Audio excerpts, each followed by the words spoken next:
Genesis 2. Thus the heavens and the earth and all the host of them were finished. And on the seventh day God ended his work which he had done, and he rested on the seventh day from all his work which he had done. Then God blessed the seventh day and sanctified it. So he blessed it and sanctified it, because in it he rested from all his work which God had created and made. This, the history of the heavens and the earth when they were created, in the day that the Lord God made the earth and the heavens, before any plant of the field was in the earth, and before any herb of the field had grown, for the Lord God had not caused it to rain on the earth, and there no man to till the soil or the ground. But a mist went up from the earth and watered the whole face of the ground. And the Lord God formed man, the dust of the ground, and breathed into his nostrils the breath of life, and man became a living being. So God formed the man from the dust, from the ground, and man was formed, but then when God breathed into him, life came into him and became a living being. The Lord God planted a garden eastward in Eden, and there put the man whom he had formed. So God created this garden and put them in the garden. And out of the ground the Lord God made every tree grow that is pleasant to sight and good for food. The tree of life also in the midst of the garden, and the tree of the knowledge of good and evil. Now a river went out of Eden towards the garden, and from there it parted and became 4 riverheads.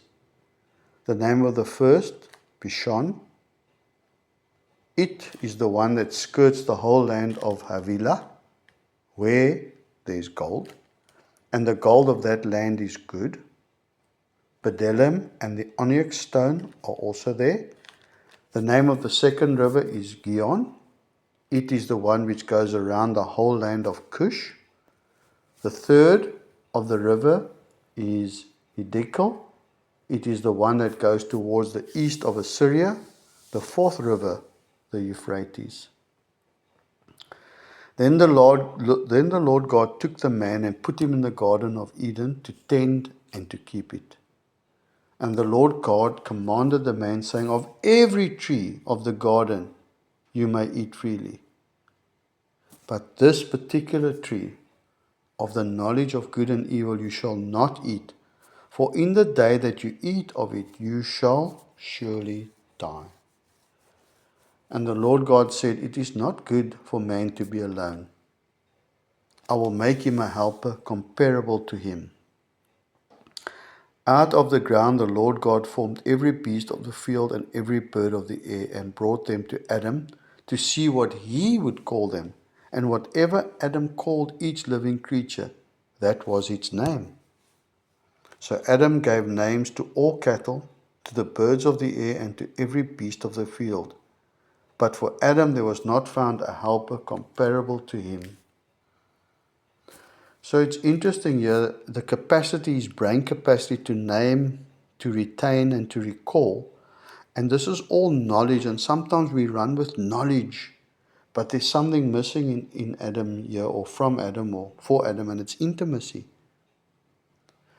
And the Lord God caused a sleep, a deep sleep, to fall on Adam, and he slept. And he took one of his ribs and closed up the flesh in its place. Now, it may not have been a rib, it may have been a whole side, I don't know. Then the rib which the Lord God had taken from man, he made into a woman. So he fashioned it, and he brought her to the man. And Adam said, now interestingly, God took the woman out of the man, but when the man and woman come together in unity, in marriage to be one again, there's a perfect fit. There's a oneness. And Adam said, wow, this is now bone of my bones and flesh of my flesh. She shall be called woman, because she was taken out of man. Therefore a man shall leave his father and mother and be joined to his wife, and they shall become one flesh. And they were both naked, the man and his wife. Interestingly, and were not ashamed.